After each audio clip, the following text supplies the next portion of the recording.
کہ کچھ ننگے مرد برہنہ عورتیں آگ میں جل رہی ہیں. جب شعلے اوپر جاتے ہیں نا تو یہ بھی اوپر آتے ہیں. تو میں نے جبریل سے پوچھا یہ کون لوگ ہیں؟ فرمایا آپ کی امت کے زنا کرنے والے مرد اور زنا کرنے والی عورتیں. تو مسلمان زنا کرنے والے ہیں جن کو آگ میں جلایا جا رہا ہے. وَمَن يَفْعَلْ ذَلِكَ يَلْقَ أَثَامًا. قرآن کہتا ہے جو زنا کرے گا اور چوری کرے گا, جو زنا کرے گا اپنے جرم کی سزا, بہت بڑے جرم کی سزا ملے گی اس کو قیامت کے دن.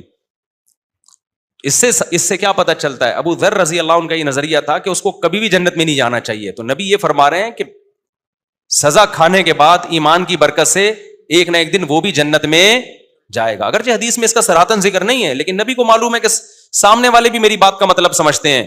تبھی تو اس بات کے بعد حضرت ابو ذر نے پھر بھی کبھی نہ زنا کیا نہ چوری کی.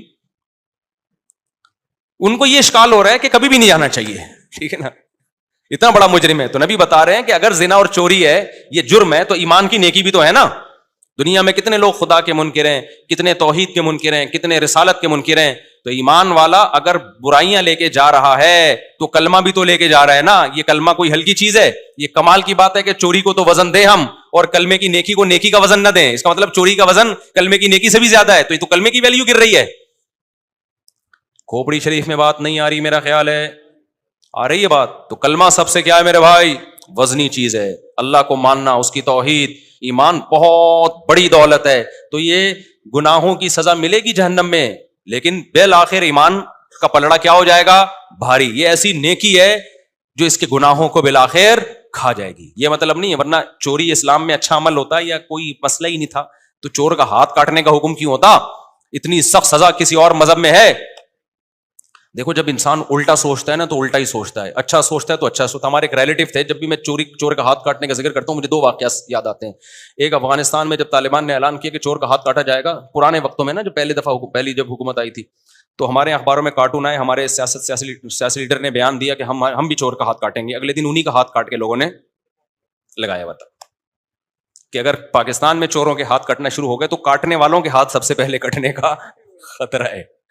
اس لیے پاکستان میں یہ سزا نافذ نہیں ہو سکتی.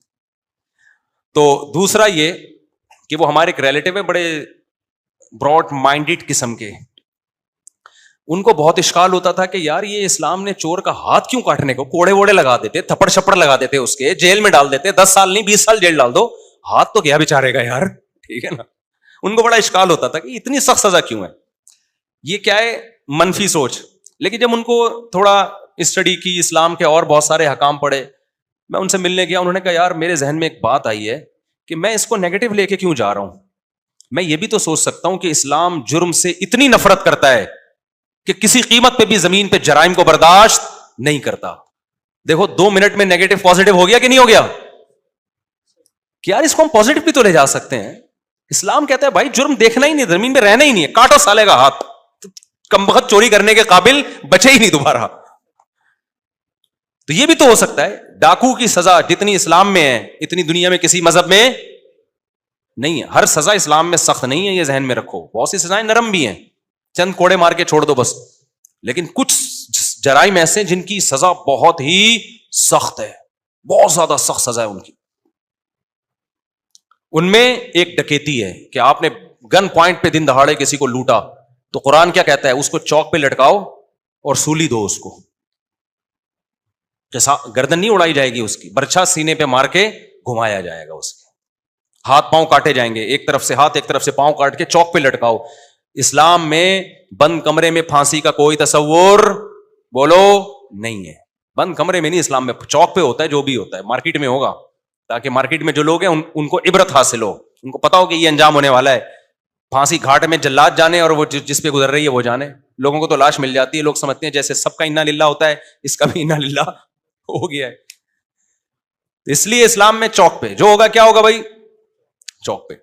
تو ڈاکو کی سزا کیا ہے بھائی؟ ایک ہاتھ بایاں پاؤں کاٹ کے چوک پہ لٹکا دو. افغانستان میں ہوتا ہے, اب بھی ہوتا ہے, ڈاکو جو ہو نا وہ لٹکا دیتے ہیں اس کو. تو کیوں اتنی سخت سزا رکھی ہے؟ اس لیے کہ ڈکیتی کوئی ہلکی چیز تھوڑی ہے بھائی.